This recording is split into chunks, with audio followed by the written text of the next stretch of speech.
The House is set to vote on 2 immigration bills today. Joining us now, Congressman Kevin Cramer, Republican from North Dakota. Congressman, I don't think either of these bills will pass. You going to tell me I'm wrong?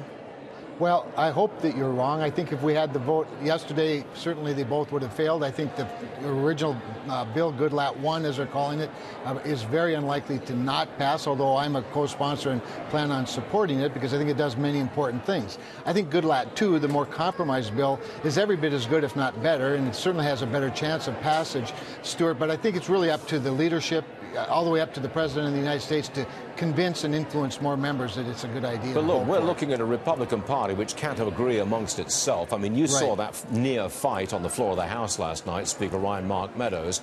You're not going to get anything done here. In fact, immigration, nothing is going to get done. I think I can say that conclusively for a long time to come. Am I right? Well, it's going to get done if the president has to do what he can do, at least with executive orders. But I hope that you're wrong, Stuart. I'm cautiously optimistic that things are going to be worked out, that we'll be able to get this passed. But remember, we have had zero help from Democrats on this. Every time the president does something to move the ball forward, every time Republicans propose something, in fact, when we propose ideas with regard to DACA that are more generous than what the Democrats themselves want, they suddenly are against it. So we need to work together. A couple of years ago, Democrats were for the things which they are now radically against. But look, let's look forward to November. A good thing that's going for Republicans is the performance of the economy.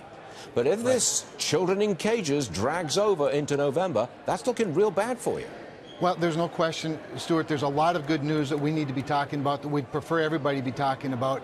But right now, this issue is driving the news of the day, there's no question. But when you use the term children in cages, we're not talking about children in cages. What we're talking about is children who've been brought across our borders illegal and through the entire country of Mexico and dangerous and in harm. And they're put in buildings that have, in some cases, walls that are made of chain link so that it's easier to observe and to protect them.